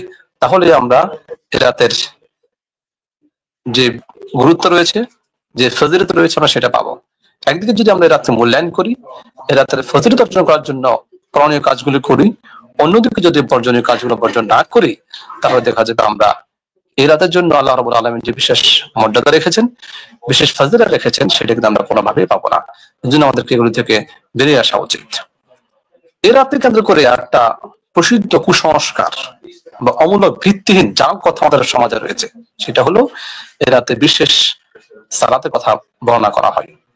এ রাতে বিশেষ পদ্ধতির সালাতের কথা আমাদের সমাজে রয়েছে। যখন লাইলাতুন নিসফ এবং শাবান আসে, তখন অনেক জায়গাতে আমাদের কাছে এই সম্পর্কে যখন কল আসে, যখন মানুষ জিজ্ঞাসা করে, তখন বিশেষ করে এই কথা অনেকে প্রশ্ন করে থাকেন যে শবে বরাতের বিশেষ পদ্ধতির নামাজ আছে কিনা, বিশেষ পদ্ধতির কোন নামাজ এই রাতে আছে কিনা, এ সম্পর্কে ইসলামের শরীয়তের দৃষ্টিভঙ্গি কি। এ বিষয়ে শরীয়তের স্পষ্ট দৃষ্টিভঙ্গি হলো এ রাতে বিশেষ পদ্ধতির, বিশেষ রাকাতের, বিশেষ সংখ্যার কোন নামাজ নেই। অন্যান্য রাতে, অন্যান্য সময় যেভাবে আমরা নফল সালাত আদায় করে থাকি, এ রাতেও সেভাবে নফল সালাত আদায় করা যাবে, কোরআন তেলাওয়াত করা যাবে, আল্লাহর কাছে ইস্তেগফার করা যাবে, দোয়া, জিকির, কোরআন তেলাওয়াত যে কোনো করা যাবে। কিন্তু নামাজের জন্য বিশেষ কোনো পদ্ধতি কথা কোনো হাদিসে নেই। কিছু কিছু কিতাব, যেমন মুক্তদের মুমিন সহ কিছু কিছু বইয়ের মধ্যে, আরো কিছু বাংলা বইয়ের মধ্যে এ রাতের বিশেষ পদ্ধতির সালাতের কথা এসেছে, কিন্তু সেগুলো হলো অমূলক, ভিত্তিহীন এবং জাল, সেগুলো কোনো ভিত্তি নেই। অতএব এ রাতের বিশেষ সালাতের কথা, বিশেষ পদ্ধতির নামাজের কথা, বিশেষ সংখ্যা নামাজের কথা যা শোনা যায় আমাদের সমাজে, এগুলো ভিত্তিহীন, এগুলো কোনোভাবে বিশ্বাস করা যাবে না, বরং আমাদেরকে এগুলো থেকে বেঁচে থাকতে হবে। প্রিয় দর্শক, অল্প সময়ের মধ্যে কিছু আলোচনা আমাদের সামনে আসছে, সংক্ষিপ্ত আকারে আমি সেগুলো আবারও রিপ্লাই করছি। প্রথম কথা হলো এই রাতের বিশেষ ফজিলত রয়েছে, বিশেষ মর্যাদা রয়েছে, যেটা বিশুদ্ধ হাদিসের আলোকে প্রমাণিত এবং সালাতের উক্তির আলোকে প্রমাণিত। দ্বিতীয় যে কথা বলছি সেটা হলো এই রাতের করণীয় হলো যে কোনো ধরনের নফল ইবাদত করা যেতে পারে। রাসূল করিম সাল্লাল্লাহু আলাইহি সাল্লাম নিজেও এই রাত্রিতে দীর্ঘ রাত দিয়ে নামাজ পড়েছেন। এই রাতে রাসূল করিম সাল্লাল্লাহু আলাইহি সাল্লাম লম্বা সময় নিয়ে নামাজ যখন পড়ছিলেন, আয়েশা সিদ্দিকা রাদিয়াল্লাহু আনহা উঠে তাকে নাড়া দিয়েছিলেন। তখন তিনি বলেছিলেন যে তুমি কি জানো না এটা কোন রাত? এটা হলো লাইলাতুন নিসফি মিন শাবান। তার মানে হলো এ রাতে আপনি যে কোনো ধরনের ইবাদত করতে পারেন, কোরআন তেলাওয়াত করতে পারেন, জিকিরও করতে পারেন, অন্য যে কোনো ইবাদত করা যেতে পারে। আর বর্জনীয় যে বিষয়গুলো আছে সেগুলো আমাদেরকে বর্জন করতে হবে। রাতের ইবাদত করা যেতে পারে, আর দিনে যদি কেউ চায় তাহলে রোজা রাখতে পারে। এই দিনে রোজা রাখা সুন্নাহ নয়, বরং মুস্তাহাব। যদি কেউ চায় রাখতে পারে ইনশাআল্লাহ। সাথে আমি একটা কথা বলবো, যেহেতু আইয়ামে বীজ অর্থাৎ প্রত্যেক আরবি মাসের 13, 14, 15 তারিখে রোজা রাখার বিশেষ ফজিলতের কথা বা এটা সুন্নাহ, এর ফজিলতের কথাও হাদিসে সহিহ হাদিসে বর্ণিত হয়েছে। এবং আরবি মাসের 3 দিনে রোজা রাখা এটা বিশুদ্ধ হাদিস দ্বারা প্রমাণিত। সে দৃষ্টিকোণ থেকে আমরা এই 15 তারিখে রোজা রাখতে পারি। সম্ভব হলে আমাদের আগে 3 দিন রোজা রাখতে পারি, তবে সেটা হতে হবে স্বাভাবিক রীতি হিসাবে। শবে বরাত এই জন্য রোজা রাখছি সেটা না, বরং আরবি মাসের 13, 14, 15 তারিখে রোজা রাখার একটা বিধান রয়েছে, রোজা রাখার প্রামাণিকতা রয়েছে। সে দৃষ্টিকোণ থেকে আমরা রোজা রাখতে পারি। শবে বরাতকে কেন্দ্র করে, শুধু শবে বরাতকে কেন্দ্র করে রোজা রাখার প্রামাণিকতা নেই। যেটা আছে সেটার আলোকে আমরা সর্বোচ্চ মুস্তাহাব বলতে পারি। অতএব আমরা এই মর্যাদাপূর্ণ রাতকে আমরা কাজে লাগাতে পারি এবং দিনেও চালিয়ে রোজা রাখতে পারি। এই করণীয় কাজগুলো তো করবো, অর্থাৎ যেগুলো বর্জনীয় সেগুলো আমাদেরকে অবশ্যই বর্জন করতে হবে। আল্লাহ রাব্বুল আলামিন আমাদেরকে আমরা যে বিষয় নিয়ে কথা বললাম সেই বিষয়টা ভালো করে বোঝার তৌফিক দান করুন। আমিন। তো ইনশাআল্লাহ আমরা খুব সংক্ষিপ্ত আকারে আমাদের আলোচকদের থেকে দ্বিতীয় ধাপে কিছু আলোচনা শুনেই আমাদের অনুষ্ঠানটি শেষ করতে যাচ্ছি। আলহামদুলিল্লাহ, আমাদের মুহতারাম মুফতি দিদার হোসেন সাহেব উনি অত্যন্ত সুন্দর আলোচনা করেছেন। এজন্য দোয়া করছি আল্লাহ তাআলা ওনাকে জাযায়ে খায়ের দান করেন। এ সম্পর্কে আমি আসলে এ সংক্রান্ত বিষয়গুলি মূল আলোচনা হয়ে গিয়েছে। আমি উম্মাহকে সতর্ক করার জন্য এখানে দুটি কথা যুক্ত করতে চাই। সেটা হলো, তাদের মধ্যে একটা প্রশ্ন থাকতে পারে আজকের আলোচনার পর, যেহেতু এই হাদিসগুলির দ্বারা প্রমাণ হয় যে লাইলাতুন নিসফি মিন শাবান বা আমাদের আঞ্চলিক ভাষায় যেটাকে শবে বরাত বলি সেই জিনিসটা আছে, তাহলে এর পরেও কেন একদল লোক এই বিষয়টাকে অস্বীকার করে? 1 নম্বর প্রশ্ন। দ্বিতীয় নম্বর প্রশ্ন হচ্ছে যে হাদিসের মধ্যে বর্ণনা করা নাই, হাদিসের মধ্যে উল্লেখ করা নাই, তা সত্ত্বেও কেন একদল লোক এমন কিছু কাজ করার চেষ্টা করেন শবে বরাতকে উল্লেখ করে, যেগুলো আসলে ঠিক নয়, অর্থাৎ হাদিসের বাইরের কিছু কাজ তারা কেন করার চেষ্টা করেন? এই বিষয়ে প্রথম আলোচনা যদি আমি সংক্ষেপে আপনাদের মাঝে এভাবে করতে চাই যে প্রথমে আমরা আসলে আমার আলোচনার মধ্যে আমি এই বিষয়টাকে 3 ভাগে ভাগ করেছিলাম। প্রথম ভাগটা ছিল প্রথম বিষয়ে যে আলোচনা করেছিলাম আহলে হাদিসদের বিষয়, যে এই বিষয়ে যারা এই বিষয়ের অস্তিত্বকে যারা অস্বীকার করেন, অর্থাৎ শবে বরাত ইসলামে প্রমাণিত নেই, এই বিষয়টাকে যারা অস্বীকার করেন তারা হচ্ছে আহলে হাদিস সম্প্রদায়ের লোক। তো তাদের সম্পর্কে আমি একটা বিষয় উল্লেখ করতে চাই, যে সেটা হলো তাদের যদি সামগ্রিক কর্মকাণ্ড যদি আমরা দেখি তাহলে তারা এমন একটি ফেরকা যে তাদের মধ্যেই অনেক মতভেদ আছে, তাদের মধ্যেই আবার একটা গ্রুপ কিন্তু এই লাইলাতুন নিসফি মিন শাবান অর্থাৎ শবে বরাতের অস্তিত্বকে স্বীকার করেন, আবার একটা গ্রুপ স্বীকার করেন না। তো তারা নিজেদের নাম অনেক সময় পরিবর্তন করেন, তারা অনেক সময় নিজেদেরকে সালাফি বলেন। আমার পরের যে আলোচক ছিলেন উনি কিন্তু বিষয়টা পরিষ্কার করেছেন যে সালাফদের মধ্যে থেকেও এই বিষয়টার এই শবে বরাতের রাত্রিতে ইবাদত করার বিষয়টা কিন্তু সালাফদের থেকেও প্রমাণিত। সালাফ শব্দের অর্থ হচ্ছে পূর্ববর্তী বুজুর্গ, অর্থাৎ তাবেঈন, তাবেঈন এনারা। তো সবচেয়ে বড় সালাফ তো হচ্ছেন সাহাবায়ে কেরাম। তো সাহাবায়ে কেরামের পরবর্তী থেকে আসলে পারিভাষিকভাবে সালাফদেরকে আমরা বুঝি সাহাবী পরবর্তী যারা বুজুর্গ। তো তারা নিজেদেরকে সালাফি দাবি করলেও তারা এক্ষেত্রে কিন্তু সালাফদেরকে অনুসরণ করেন না, পূর্ববর্তী বুজুর্গদেরকে অনুসরণ করেন না। এটা তাদের একটা ডবল আইডেন্টিটি ক্রাইসিস। তারা একদিকে নিজেদেরকে সালাফি দাবি করেন, একদিকে নিজেদেরকে আহলে হাদিস দাবি করেন, আর সাথে সাথে তারা এই হাদিসগুলোকে অস্বীকার করছেন এবং সালাফদের আমলকেও অস্বীকার করছেন। তারা এই কাজটা কেন করছেন এই বিষয়টা কিন্তু আমরা আসলে পরিষ্কার করে বলতে পারি। আমি বলতে পারবো না যে তারা ইহুদি খ্রিস্টানদের টাকা খেয়েছেন, আমি এটাও বলতে পারবো না যে তারা আসলে ইসলামের ক্ষতি করার জন্যই এগুলো করছেন। তবে তাদের আমল থেকে এটা প্রতীয়মান যে তারা ইহুদিদের টাকা খাক অথবা তারা ইসলামের ক্ষতি করার চেষ্টা করুক অথবা না করুক, তাদের এই কাজের দ্বারা ইসলামের সুবিদিত একটি বিষয়, সুপ্রমাণিত একটি বিষয় সম্পর্কে একটা ধোঁয়াশা সৃষ্টি করার চেষ্টা করছেন। আর এই ব্যাপারে হাদিসের মধ্যে এসেছে, রাসূল করিম সাল্লাল্লাহু আলাইহি ওয়াসাল্লাম বলেন যে কাহারো কাছে যদি কোনো বিষয়ের এলেম থাকে এবং সে যদি উহাকে গোপন করে, তাহলে কিয়ামতের দিন তাহার গলায় জাহান্নামের বেড়ি পরানো হবে।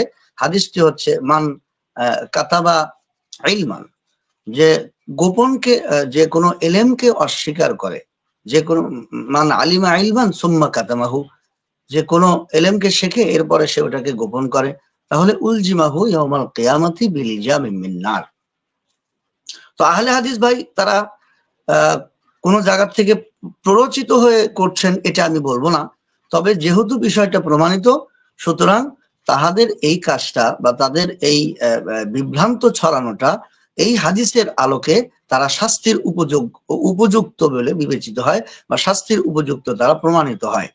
সুতরাং এক্ষেত্রে আহলে হাদিসের অনুসারী যারা আছেন এবং সাধারণ মুসলমান যারা আছেন, তাদেরকে আমি আহ্বান করব যে তাদের কাছে এই বিষয়টা আলবানী রাহিমাহুল্লাহ, আমি রাহিমাহুল্লাহ বলি, আলবানী গাফারাহুল্লাহ রাহিমাহুল্লাহ, ওনার বক্তব্য থাকার পরেও এরপরে আরেকজন মুহাক্কিক এবং যিনি খুবই সমাদৃত একজন ব্যক্তি শোয়েব আরনাউদ, ওনার বক্তব্য সুস্পষ্ট থাকা সত্ত্বেও এবং অনেক আহলে ইলমের বক্তব্য সুস্পষ্টভাবে এই বিষয়ে এর সপক্ষে, অস্তিত্ব প্রমাণের সপক্ষে থাকার পরেও কেউ যদি নিজেদের দলীয় গোড়ামির কারণে এই বিষয়গুলিকে গোপন করেন, তাহলে তারা যেহেতু হাদিসের অনুসারী, সুতরাং তাদের এই বিষয়টার জবাব আমি হাদিস থেকেই দিলাম, যেমন আলিমা ইলমান সুম্মা কাতামাহু উলজিমা ইয়াউমাল কিয়ামাতি বিলিজামিন মিন নার। তাহলে তাহারা এই বিষয়টা গোপন করার কারণেই সুপ্রমাণিত বিষয়টা মুহাক্কিক মুদাক্কিক বিশ্লেষক ওলামায়ে কেরামের বক্তব্য দ্বারা প্রমাণিত হওয়ার পরেও যারা এই বিষয়ের অস্তিত্বকে আহলে হাদিস নাম করে, যারা হাদিস অনুসরণের নাম করে যারা গোপন করেন দলীয় অন্ধত্বের কারণে রাসূলের হাদিস, তারা যেহেতু আহলে হাদিস, সুতরাং হাদিস অনুযায়ী তাদেরকে কিয়ামতের দিন কিন্তু জাহান্নামের বেড়ি পরানো হবে। সুতরাং যারা এই বিষয়ের প্রবক্তা, তাদের যদি কিয়ামতে হাদিস অনুযায়ী জাহান্নামের বেড়ি পরানো হয়ে থাকে, এই বিষয়ে যারা অনুসরণ করবেন, তাহলে যারা অনুসরণ করবেন তাদেরও কিন্তু এই হাদিস অনুযায়ী তাদেরও জাহান্নামের বেড়ি পরানো হবে, যদি এই বিশ্লেষণটা তারা মেনে না নেন, বিষয়টা স্বীকার না করেন। দ্বিতীয় নম্বর কথা হচ্ছে, আমার যে সমস্ত ভাইরা হাদিসের মধ্যে নাই, এরপরেও নিজেদের পক্ষ থেকে শরীয়তের মধ্যে কোনো দখলআন্দাজি করার চেষ্টা করেন, নিজেরা বানিয়ে কোনো আমল করার চেষ্টা করেন। এই বিষয়ে তো আমরা জানি যে শরীয়তে সুপ্রমাণিত নয়, এমনকি শরীয়তে মারাতিবুল আহকাম যেগুলো, এটা তো আসলে জনসাধারণ বোঝা কঠিন, যে ইসলামে কোনো বিষয় হয়তো বৈধ হবে, না হয়তো হারাম হবে। যদি বৈধ হয় তাহলে এটার পদ্ধতি আবার তিনটা হয়, এটা ফরজ হবে, না হয় ওয়াজিব হবে, না হয় সুন্নাহ হবে। সুন্নাহর মধ্যে আবার দুইটা ভাগ আছে, হয় এটা সুন্নতে মুআক্কাদা হবে অথবা মুস্তাহাব হবে। তো মুস্তাহাব, এটা হচ্ছে মুস্তাহাব এবং জায়েজ, এটাকে অনেক উলামায়ে কেরাম একই পর্যায়ে ধরেছেন। তো সুতরাং আমরা সর্বনিম্ন কোন বিষয় বৈধ হওয়ার সর্বনিম্ন স্তর যেটা, সেটাকে আমরা বলতে পারি জায়েজ। তো এই জায়েজও যে আমলগুলি শরীয়তের সর্বনিম্ন প্রমাণিত, কোন আমল যদি জায়েজও না হয় তখনই কিন্তু সেই বিষয়টা বেদাত হয়ে যায়। এই বিষয়টা জনগণকে বুঝতে হবে যে যদি শরীয়তের কোনো বিষয় সর্বনিম্ন স্তর জায়েজও যদি না হয়, এই স্তরেও যদি উন্নীত না হয় তখন সেটা হারাম বা কখনো কখনো এটা বিদাত হয়ে যায়।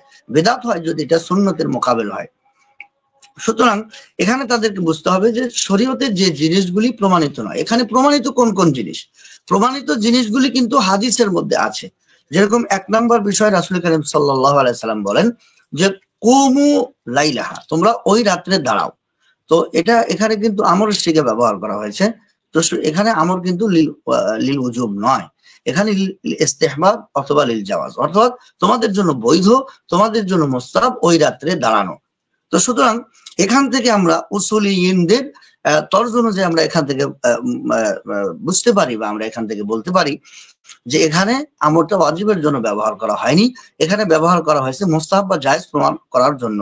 সুতরাং জায়েজের একটা তালিকা নবীজি দিয়েছেন যে 1 নম্বর জায়েজ হচ্ছে কুবুল আইলহা, ওই দিন রাত্রে দাঁড়ানো অথবা নামাজ পড়া। দ্বিতীয় হচ্ছে ওয়াসুমু ইয়াউমাহা, অর্থাৎ তার পরবর্তী যে দিন আসবে ওই দিন রোজা রাখা। ওই দিন রোজা রাখাটা একটা জায়েজ আমল বা একটা মুস্তাহাব আমল। এরপরে 3 নম্বর হচ্ছে এখানে আসলে দালালত দ্বারা বোঝা যাচ্ছে যে আল্লাহ তাআলা আরো কিছু কথা বলেছেন, আরো কিছু বিষয়টা বৈধতা দিয়েছেন। 1 নম্বর হচ্ছে আলা মিন মুস্তাগফিরিন ফাআগফির লাহু, কেউ কি আছো অপরাধী, আমার কাছে ক্ষমা চাও, আমি তোমাকে ক্ষমা করে দেব। সুতরাং আল্লাহ তাআলা এখানে ক্ষমা চাওয়াকে তলব করতেছেন, আমাদের কাছে যাচ্ছে তোমরা আমার কাছে ক্ষমা চাও। তো কোনো জিনিস যখন তলব হয় এবং তার পিছনে যখন কোনো পুরস্কার থাকে তখন কিন্তু সেটা বৈধ হিসেবে বা জায়েজ হিসেবে আমরা ধরে নিতে পারি। সুতরাং এই উসুল অনুযায়ী ওই দিন ইস্তেগফার করা বা ওই রাত্রে বেশি বেশি ইস্তেগফার করা যাবে। এবং এরপরে আরেকটা জিনিস কিন্তু আছে যে আলামি মুস্তারজিকিন ফারজুকালাহু, তোমরা কেউ যদি আমার কাছে রিজেক্ট চাও আমি তাকে রিজেক্ট দিয়ে দেব। তো রিজেক্ট চাওয়া এটা একটা দোয়ার মধ্যে পড়ে। এখানে আল্লাহ তাআলা এই পরবর্তী যে আরো দুইটা আছে যে শেষ পর্যন্ত আলা কাজা হাত্তা ইয়াতুল আল ফজর, ফজর পর্যন্ত আল্লাহ তাআলা এভাবে বলতে পারেন। তো এখানে আমরা 3টা বিষয়কে আমল হিসেবে, দিন এবং রাতে আমল হিসেবে 3টা বিষয় উল্লেখ করতে পারি। রাতে আছে 2টা আর দিনের বেলা আছে 1টা।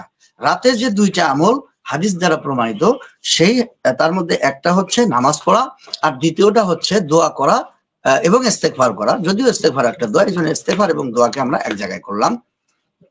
দোয়া করা এবং ইস্তেগফার করা, আর একটা হচ্ছে নামাজ পড়া। এরপরে দিনের বেলা যে আমল, এই ব্যাপারে রাসূল সাল্লাল্লাহু আলাইহি সাল্লাম স্পষ্ট বলেছেন যে ওই দিন তোমাদেরকে রোজা রাখতে হবে। তো এই 3টা কথা হাদিসের মধ্যে, এই 3টা কথা আমরা পেলাম যে দিনের বেলার আমল হচ্ছে রোজা, আর রাতের বেলা 2টা আছে, একটা হলো দোয়া আর একটা হলো আপনার ইস্তেগফারের আমল করা। সাথে সাথে এখানে কোরআনুল কারীমের তেলাওয়াত, এটিও একটি দোয়ার মধ্যে উলামায়ে কেরাম শামিল করেছেন, এবং আল্লাহ তাআলার জিকির, এটিও একটি পরোক্ষ দোয়া। তো সমস্ত নফল ইবাদত পরোক্ষ দোয়া। এটা কিভাবে হলো? সমস্ত নফল ইবাদত এই কারণে পরোক্ষ দোয়া যে এর মধ্যে তলবে রেজায়ে ইলাহি, অর্থাৎ আল্লাহ তাআলার সন্তুষ্টির একটা চাহিদা মানুষের মধ্যে থাকে যে আমি নফল ইবাদত এগুলো করবো, আল্লাহ তাআলা সন্তুষ্ট হবেন। তো সেই ক্ষেত্রে এর সমপর্যায়ের যেগুলো ইবাদত, দোয়ার সমপর্যায়ের যেগুলো ইবাদত, জাওয়াজের সমপর্যায়ের যেগুলো ইবাদত, এগুলো রুসুমাত থেকে যদি খালি হয়, শর্ত হলো এগুলো রুসুমাত থেকে খালি হতে হবে। রুসুমাত থেকে যদি খালি হয় তাহলে ওই সকল ইবাদত এর মধ্যে করা যাবে।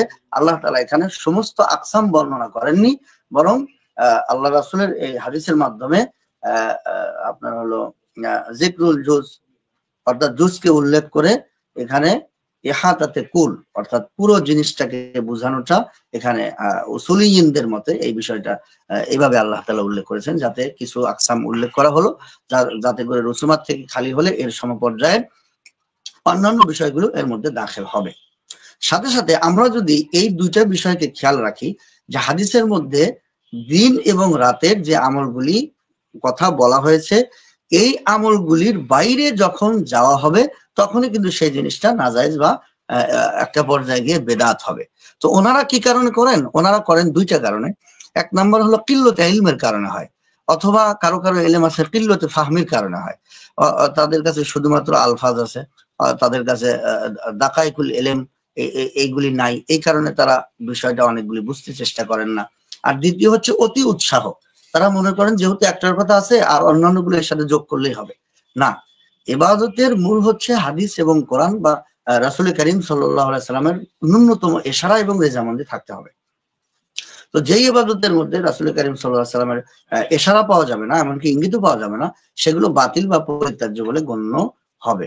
তো আমাদের যে সমস্ত উলামায়ে কেরাম রুসুমাত গুলিকে তারা নাজায়েজ, দেখুন খুতবাতের মধ্যে কিন্তু হাকিমুল উম্মত আশরাফ আলী থানভী রাহমাতুল্লাহ আলাইহি বলেছেন যে আতশবাজি এটা মিন রুসুমের দেওয়ালি, অর্থাৎ হিন্দুস্তানে ওই সময়ে দেওয়ালি নামক একটা উৎসব হতো, অর্থাৎ সন্ধ্যাবেলায় তারা আতশবাজি করে তারা শুভকামনা করত।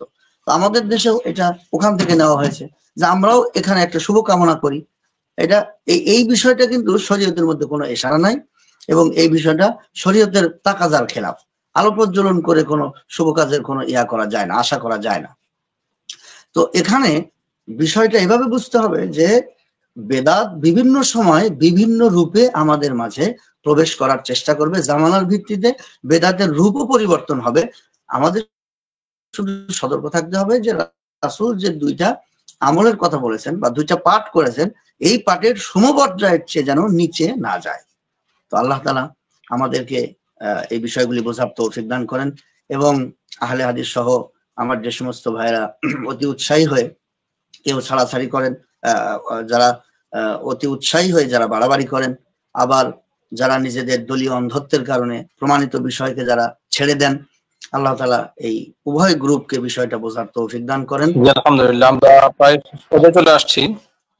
আমি একটা কথা বলে শেষ করে দিচ্ছি, সেটা হলো এই রাত্রিকে কেউ লাইলাতুল কদরের মতো মর্যাদা দেওয়ার কথা বলে থাকেন। রাত্রকে কেউ লাইলাতুল কদরের মতো মূল্যায়ন করে থাকেন। এই রাত্রে অবশ্যই ফজিলত রয়েছে, অবশ্যই মূল্যায়ন রয়েছে, তবে এটা লাইলাতুল কদরের মতো নয়। লাইলাতুল কদরকে ভাগ্য রজনী বলা হয়, রাত্রে ভাগ্য নির্ধারণ করা হয়। কিন্তু কোন কোন মানুষ, কোন কোন ব্যক্তি শবে বরাতকেও ভাগ্য রজনী বলে থাকেন, এ রাত্রে ভাগ্য বন্ধন হয়ে থাকে এমন দাবি করে থাকেন। সে দাবির সাথে আমি একমত নয়। কারণ হচ্ছে শবে বরাত, বরাত শব্দের অর্থ হল মুক্তির রাত। এ রাত্রে আল্লাহ তাআলা মানুষকে মুক্তি দান করবেন, যারা জাহান্নাম থেকে মুক্তি দান করবেন, গুনাহ থেকে মুক্তি দান করবেন, যারা আল্লাহর কাছে মুক্তি চায়। এ রাত্রে কোনো ভাগ্য বন্ধন হবে না। এ রাতকে ভাগ্য রজনী বলা বিষয়ক কোন বিশুদ্ধ হাদিস তো নেই, কোন কোরআন আয়াত নেই। কিন্তু কোন কোন মানুষ কেউ সূরা দুখানের একটা আয়াত থেকে মনে করে থাকেন যে এ রাত্রে মনে হয় ভাগ্য বন্ধন করা হয়ে থাকে।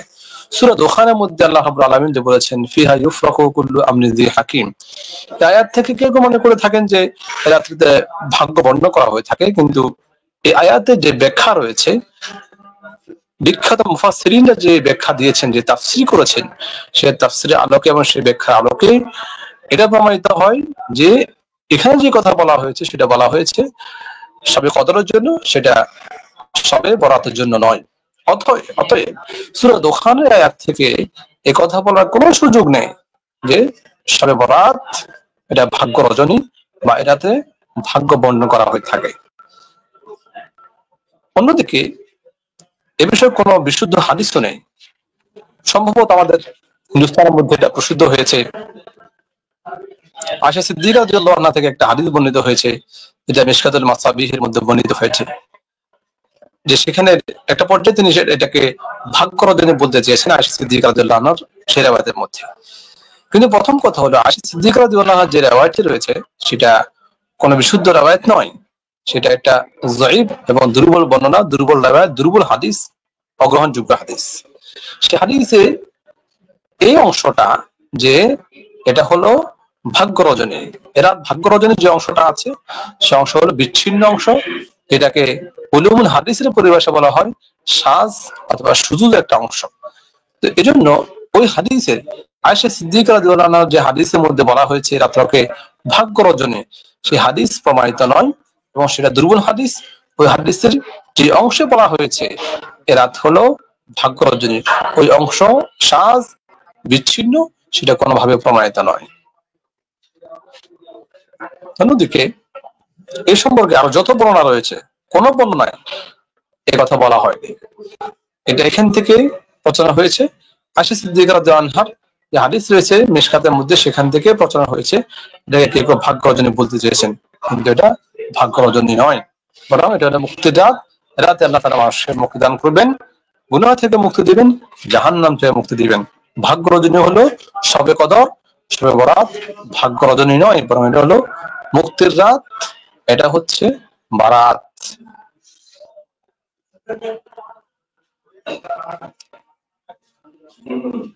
অতএব আমাদেরকে এ রাতকে মূল্যায়ন করতে হবে, এ রাতের সময়কে মূল্যায়ন করতে হবে, ইবাদত বন্দেগীর মাধ্যমে, সালাত, জিকির, আজকার, তেলাওয়াত ইত্যাদির মাধ্যমে রাত অতিবাহিত করতে হবে, এবং দিনে সম্ভব হলে রোজা রাখার আমল করতে হবে। এই দুটো আমার শুধু প্রমাণিত, একটা হলো রাত্রে ইবাদত বন্দেগী করা, আরটা হলো দিনে রোজা রাখা। এই ছাড়া লাইলাতুন নিসফ মিন শাবান বা শবে বরাতের সাথে সম্পৃক্ত অন্য যত কথা আছে, যত আমলের কথা আছে, সেগুলি কোনোটাই প্রমাণিত নয়। আশা করি কাছে স্পষ্ট হয়েছে। যদি কোনো প্রশ্ন থাকে প্রশ্ন করতে পারেন। সুপ্রিয় দর্শক শ্রোতা, আলহামদুলিল্লাহ আমরা আমাদের আলোচনার মাধ্যমে ফুটিয়ে তোলার চেষ্টা করেছি। আমাদের প্রিয় মুহতারামরা আলোচনা করেছেন এই রাতের করণীয় এবং বর্জনীয়। প্রথমে যে বিষয়টি সামনে আসে সেটা হচ্ছে এই রাতের প্রামাণিকতা, সেই বিষয় নিয়ে আমরা আলোচনা করেছি আলহামদুলিল্লাহ, এবং এই রাতের করণীয় কি কি এবং বর্জনীয় কি কি, এই পুরো সবগুলো বিষয় আমাদের আজকের লাইভ অনুষ্ঠানের মধ্যে রয়েছে। তো যারা শুরু থেকে দেখতে পারেননি অবশ্যই দেখবেন, ইনশাআল্লাহ তাআলা আপনার এই তিনটি বিষয়ে আপনার সামনে একেবারেই খোলাসা হয়ে যাবে। আপনি এই রাত সম্পর্কে বিস্তারিত জানতে পারবেন, এবং এই রাত্রে কি করণীয় আছে এবং বর্জনীয় কি আছে সেটাও ইনশাআল্লাহ তাআলা আপনি আমাদের আজকের এই ভিডিওর মাধ্যমে, লাইভ বার্তার মাধ্যমে অবশ্যই জানতে পারবেন। তো সুপ্রিয় দর্শক শ্রোতা, আমাদের আজকের এই আলোচনাটুকু এই পর্যন্তই রাখছি। ইনশাআল্লাহ তাআলা পরবর্তী লাইভ অনুষ্ঠান, পরবর্তী আলোচনা দেখার আমন্ত্রণ জানিয়ে আমাদের আজকের আলোচনাটুকু এখানে শেষ করছি। আসসালামু আলাইকুম ওয়া রাহমাতুল্লাহি ওয়া বারাকাতুহু।